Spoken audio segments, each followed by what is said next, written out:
Speaker number 4, Sharon O'Neill. My first unholy communion. My first unholy communion, Sharon O'Neill.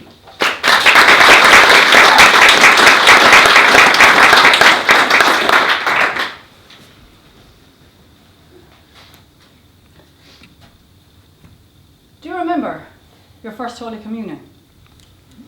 It was a day to be greatly anticipated, thoroughly enjoyed, and fondly remembered until it was eclipsed by your confirmation a couple of years later, right? Yeah, lucky you. Mr. Contest Chair, ladies and gentlemen, you probably remember that from about Christmas in first class onwards, we spent a ridiculous amount of time learning new prayers, inventing sins for our first confession, and preparing for our big moment by practicing with what? Little bits of ice cream wafer, remember? That invariably got stuck on the roof of your mouth, requiring ages of tongue acrobatics to get them off.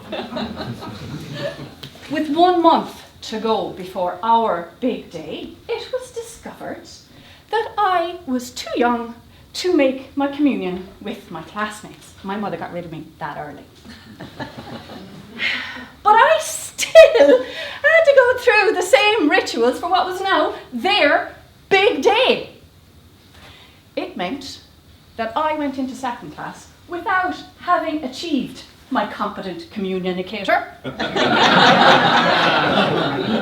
I also had to spend from Christmas of second class onwards making the twice weekly trek across the yard to those children in first class to say the same stupid prayers, reinvent the same sins, and do yet more millions of hours of tongue acrobatics. The night before my first Holy Communion, I didn't sleep a wink. But not because of excitement, oh no, because at that stage I was so jaded, I just wanted the whole thing over with. No, the night before my first Holy Communion, my mother decided that for the first time in my entire life, I was going to have Shirley Temple style ringlets.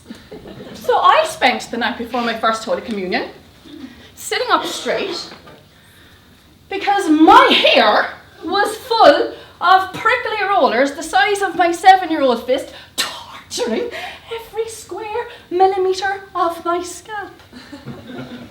The day dawned with me cranky and exhausted, but somewhat mollified by my impending transformation into Goldilocks.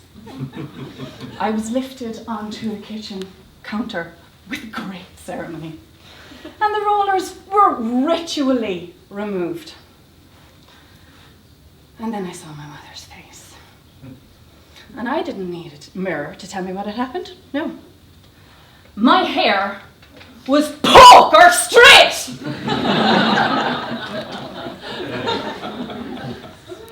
Cranky and exhausted, went to furious.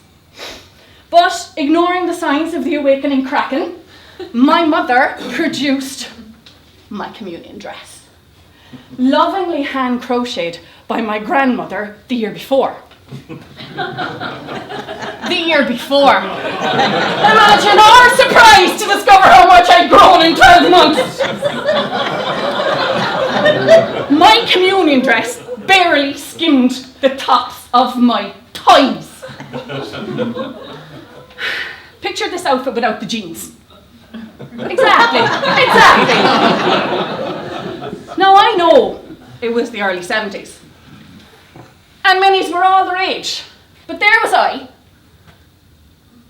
about to walk down the aisle to become a bride of Christ. And I'm dressed like a tiny little hooker!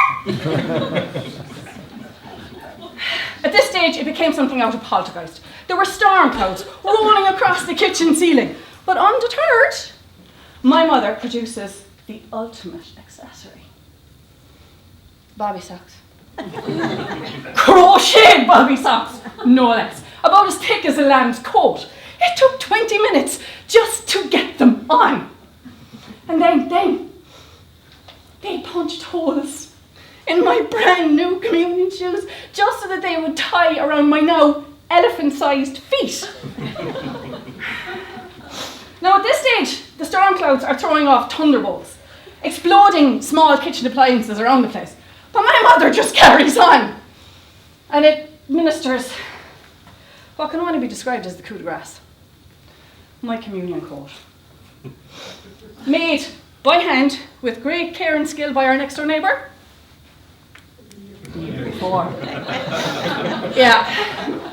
So there was no sparing my blushes. All hope was lost because my communion coat was shorter than the dress. But that's not the worst part. No! The worst part was my communion coat was purple. This purple, deep purple, not the band, but equally damaging to a young child's mind. And yeah, about this length. Now, at that stage, I just spiralled into a rage unbecoming an innocent child on the most important day of her life. And I think I might have entered a fugue state, because I remember very little else of what happened that day. I do know that I spent a lot of it plotting dire vengeance on everybody involved in the entire fiasco, especially during the prayers after communion, while I was trying to pry the host off the roof of my mouth with my tongue. One high point, I made £11 that day, which in 1973 was a serious haul. But not even that was allowed a salve for my broken soul. No, my mother took 10. Yeah, and she bought me 2 prize bonds. And I still have those prize bonds nearly 4 decades later. Why? Because I have never won a red cent on them. But therein, ladies and gentlemen, lies the moral on this terrible tale of woe. And it is this: no matter how young or innocent you are, it is possible to rise above unspeakable adversity and still become a good person. After all, ladies and gents, I could have become history's youngest spree killer on the day I made my first unholy communion.